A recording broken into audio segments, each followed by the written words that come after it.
திருவாரூரில் வசூல் ராஜா MBBS படபாணியில் சுகாதாரத்துறை அமைச்சர் பங்கேற்ற திறப்பு விழாவிற்கென்று துணை சுகாதார நிலையத்தை செட்டப் செய்து விழா முடிவடைந்தவுடன் அனைத்து மருத்துவ உபகரணங்களையும் அள்ளிச் சென்ற சம்பவம் அரங்கேறியுள்ளது.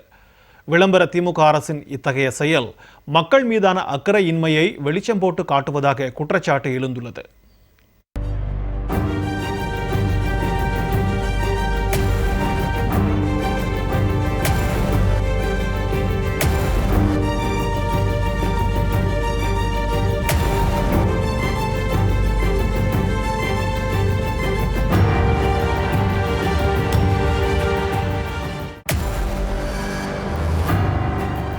திருவாரூர் மாவட்டத்தில் 2,27,00,000 ரூபாய் மதிப்பீட்டில் 10 துணை சுகாதார நிலையங்கள் திறப்பு விழா நடைபெற்றது.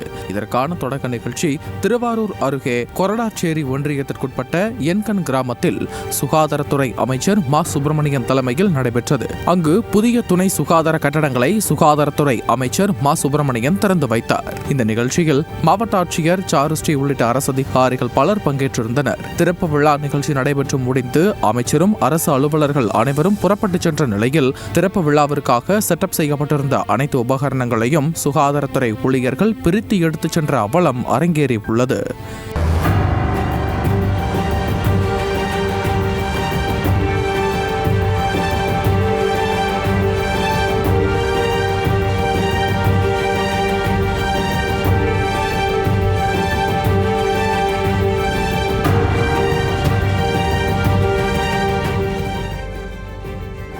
திறப்பு விழாவை பிரம்மாண்டமாக காண்பிக்க பல்வேறு ஆரம்ப சுகாதார நிலையங்களில் இருந்து கடனாக பெறப்பட்ட படுக்கை உள்ளிட்ட மருத்துவ உபகரணங்கள் அனைத்தும் அமைச்சர் புறப்பட்டு சென்றவுடன் அவசரமாக அவசர ஊர்தி வாகனத்தில் ஏற்றப்பட்டு அந்தந்த சுகாதார நிலையங்களுக்கு அனுப்பி வைக்கப்பட்டது பொதுமக்களிடையே அதிருப்தியை ஏற்படுத்தியுள்ளது. வசூல் ராஜா MBBS பட பாணியில் திறப்பு விழாவிற்கு என்று செட்டப் செய்து நிகழ்ச்சி நடத்திவிட்டு நிகழ்ச்சி முடிந்தவுடன் அனைத்து உபகரணங்களையும் எடுத்துச் சென்ற விளம்பர திமுக அரசின் இத்தகைய செயல் மக்கள் மீதான அக்கறையின்மையை வெளிச்சம் போட்டு காட்டுவதாக சமூக ஆர்வலர்கள் குற்றம் சாட்டியுள்ளனர். விளம்பர திமுக அரசு இதுபோன்று மோசடி வேலைகளில் ஈடுபட்டு வருவதை தவிர்த்து அந்தந்த துணை சுகாதார நிலையங்களுக்கு தேவையான மருத்துவ உபகரணங்களை வழங்கி மக்கள் நலனில் அக்கறை செலுத்த வேண்டும் என்பதே அனைத்து தரப்பினரின் கோரிக்கையாக உள்ளது.